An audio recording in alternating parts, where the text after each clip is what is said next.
جو یہ خواہش رکھتا ہے تو خداوند اس کے لیے ایسے طریقے ایسے ذرائع مہیا کر دیتا ہے. تو اسی لیے جس زندگی کا اور جس منسٹری کا ایون جس فیملی اور چرچ کا مرکز یسوع نہیں، اس میں یہ چیزیں آہستہ آہستہ صلاحیت کر جاتی ہیں.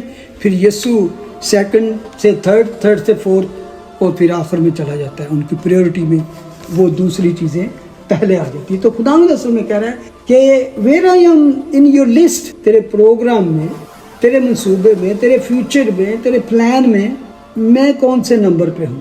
آج تو دنیا کے پاس یہ سارے چیزیں ہیں، پہلے یہ پھر تو اینڈ پہ یہ.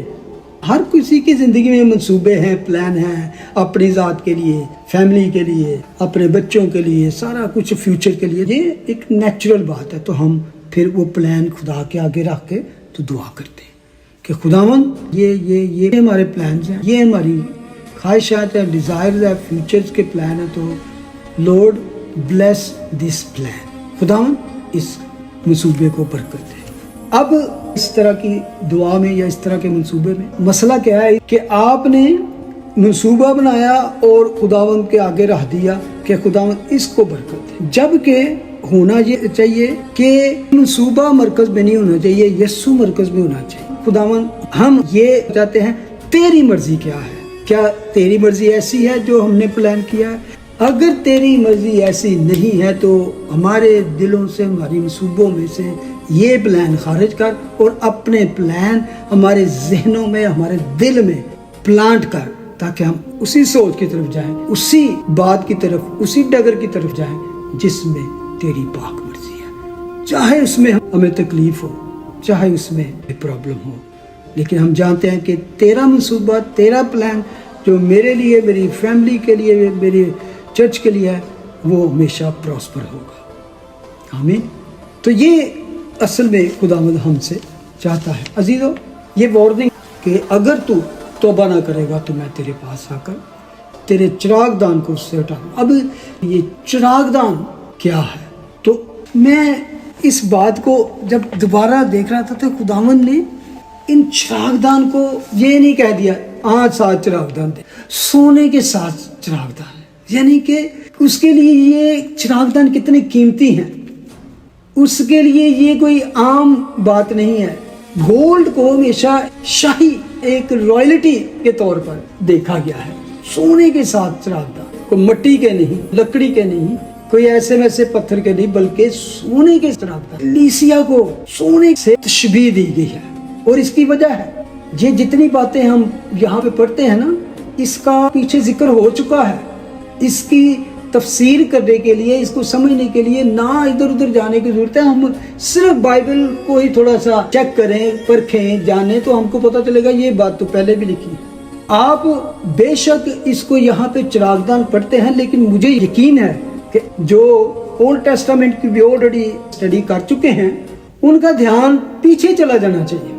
ان کو فوراً یاد آنا چاہیے، او یہ بات تو ہم پتہ ہے. یہ بات فوراً ہمیں پیچھے لے جاتی ہے. خروج کی کتاب میں خداوند نے جب موسیٰ کو اس خیمہ اجتماع کے لیے بعد میں ہیکل بنی، اس کے ظروف بنانے کا حکم دیا، تو وہاں خاص طور پر اس بات کی خدا نے ان کو تربیت دی. خروج 25 باب میں جائیں تو اس کی 31 آیت میں لکھا، اور تو خالص سونے کا ایک شمعدان بنا. سونے کی بات آ گئی نا. ہم نے تو پڑھا تھا کہ سونے کے 7 چراغدان، لیکن اصل میں وہ خالص سونے کا شمعدان بنانا. تو شمعدان، اس کے بعد اس کی پوری ڈیٹیلز دی گئی ہیں. وہ بات بھی آپ جہاں پہ جا کے پڑھ سکتے ہو. 25 باب 31 آیت سے 37 تک ہے. لیکن 37 آیت میں لکھا تھا کہ اور تو اس کے لیے 7 چراغ بنانا، یعنی چراغ جلائے جائیں تاکہ شمعدان کے سامنے روشنی ہو. یہاں ایک بات غور سے سنیں، یہاں پہ جو شمعدان اور چراغ، آگے جا کے ہمیں چراغ دان لفظ ہم پڑھتے ہیں نا، انگلش میں وہ سیم ہی ہے، لیمپ سٹینڈ. وہ جو ہیکل میں 7 شاخوں والا ایک لیمپ سٹینڈ تھا، شمعدان تھا یا چراغ دان تھا. اس کو یہاں پہ 2 حصوں میں لکھا گیا ہے. خالص ہونے کو ایک شمعدان، تو پھر لکھا ہے تو اس کے لیے 7 چراغ بنانا، یعنی شمعدان اور چراغ یہ دونوں مل کر کیا بنے؟ چراغ دان بن گیا.